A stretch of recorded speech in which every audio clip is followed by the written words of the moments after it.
তো গাইস আজকে হলো মাসির বাসি বিয়ে এবং মাসির এই বাড়িতে ভাই লাস্ট ডে। তো সেই জন্য আমি যাচ্ছিলাম, সামনে গিয়ে দেখি এখানে প্যান্ডেলে সবাই বসে আছে আর এখানে বাসি বিয়ের কাজও চলছিল। তা একটু সময় দেখে তারপর ভাই শুরু হলো ওদের পাশা খেলা, আবার কালকে রাত্রে হলো। তারপর ভাই শুরু হয়ে গেলো খাওয়া দাওয়া, আর আমি আগেই খেয়ে নিয়েছিলাম। তারপর গাইস মাসিরাও বসে পড়লো খাওয়ার জন্য। তারপর শুরু হয়ে গেল গাইস যাত্রা।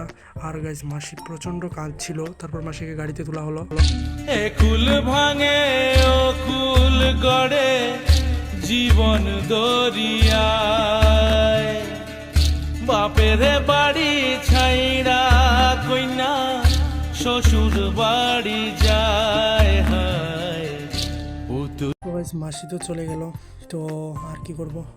তো সবাইকে পুরো ব্লগ দেখার জন্য অসংখ্য ধন্যবাদ। তো আজকের এই ব্লগটাকে আমি এখানে এন্ড করছি। দেখা হবে একটা নতুন ব্লগে, ততক্ষণের জন্য গাইস টাটা।